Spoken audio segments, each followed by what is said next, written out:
kamu gak usah bohong lagi sama mereka. Jangan pernah ganggu aku lagi. Sepertinya dia mau begal, Neng. Di awal trailer, penonton langsung disuguhkan suasana manis yang bikin hati ikut berbunga. Kansa terlihat bersama Fatan, duduk berdekatan dengan tawa yang mengalir ringan tanpa beban. Senyum Kansa yang lembut seperti punya efek ajaib, karena setiap kali sudut bibirnya terangkat sedikit saja, wajah Fatan langsung berubah penuh cahaya. Aura kasmaran mereka terasa hangat, sederhana tapi tulus. Dua insan yang sedang menikmati fase paling manis dalam hubungan, di mana candaan receh saja bisa terasa istimewa.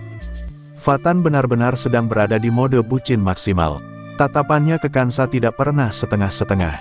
Seolah dunia mengecil, hanya menyisakan satu sosok yang paling berarti di depannya. Setiap senyum Kansa seperti suntikan energi baru buatnya. Wajah Kansa yang berseri membuat Fatan merasa hidupnya kembali penuh warna. Dan Kansa pun tak bisa menyembunyikan rasa bahagianya. Di dekat Fatan, ia terlihat lebih ringan, lebih tenang, seolah semua beban hidupnya menguap begitu saja. Namun kebahagiaan itu ternyata tak berdiri sendirian. Di sudut lain cerita, ada badai yang mulai berkumpul. Imran sedang menghadapi sidang yang memanas akibat kedekatannya dengan Funi dan Samudra. Situasi yang awalnya dianggap sepele, kini berubah jadi masalah besar. Tatapan penuh tekanan, suasana yang menegang, dan bisik-bisik yang beredar membuat keadaan semakin rumit.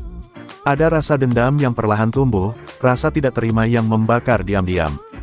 Sementara itu, di balik momen manis Kansa dan Fatan yang sedang asyik teleponan, ada sepasang mata yang mengawasi. Emran memperhatikan mereka dari kejauhan. Tatapannya tajam, penuh kecemburuan dan amarah yang tertahan. Ia tak suka melihat kebahagiaan itu. Baginya, tawa Kansa dan Fatan seperti tamparan.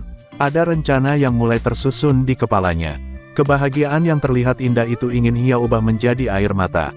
Masalah semakin runyam ketika Funi membuat pengakuan yang mengejutkan. Ia menuduh Emran berada di kamarnya dari malam hingga pagi. Tuduhan yang begitu serius, memicu kegaduhan baru. Fitnah itu menyebar cepat, membuat suasana makin ricuh. Emran terpojok, nama baiknya dipertaruhkan. Namun di balik semua itu, ada ambisi dan kecemburuan yang bermain. Funi seperti sengaja menyalakan api di tengah situasi yang sudah panas. Kisah tak berhenti di situ.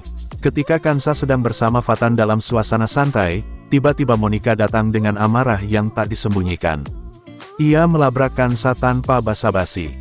Atmosfer langsung berubah tegang. Tapi kali ini Kansa tidak lagi hanya diam dan menahan.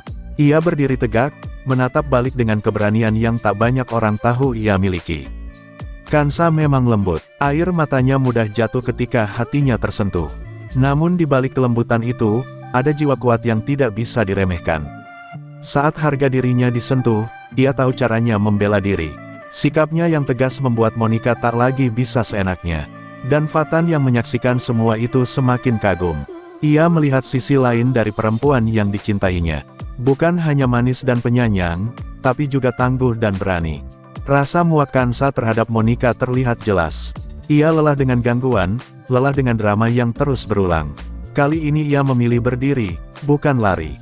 Pilihan itu membuat posisinya tak lagi mudah digoyahkan. Namun ketegangan belum benar-benar reda. Dalam perjalanan menuju rumah sakit, Kansa berada di dalam taksi dengan pikiran yang masih campur aduk. Jalanan terlihat biasa saja sampai tiba-tiba sebuah motor mendekat dengan gerakan mencurigakan. Motor itu menghalangi laju taksi, bergerak tidak wajar seolah sengaja mencari celah. Sopir taksi mulai merasa ada yang tidak beres. Suaranya terdengar cemas. Situasi berubah mencekam dalam hitungan detik. Jalan yang tadi terasa normal kini seperti arena ancaman. Kansa merasakan jantungnya berdetak lebih cepat. Tangannya dingin, pikirannya dipenuhi kemungkinan buruk. Motor itu terus mengikuti, membuat jarak makin sempit. Ketegangan memuncak. Kansa mencoba tetap tenang meski rasa panik perlahan menyusup. Bayangan tentang bahaya, tentang orang-orang yang mungkin ingin mencelakainya, melintas cepat di benaknya. Setelah semua konflik yang terjadi, ancaman ini terasa seperti lanjutan dari badai yang belum selesai. Di satu sisi ada cinta yang menguatkan, ada Fatan yang selalu jadi tempat pulang. Di sisi lain, ada iri, fitnah, dan ancaman yang tak berhenti mengejar. Apakah kebahagiaan Kansa dan Fatan akan tetap utuh, atau benar-benar berubah menjadi tangisan seperti yang direncanakan seseorang? Yang jelas, Kansa bukan lagi gadis yang hanya bisa menangis. Ia sudah belajar berdiri, dan ketika badai datang, ia mungkin gemetar, tapi tidak akan mudah tumbang.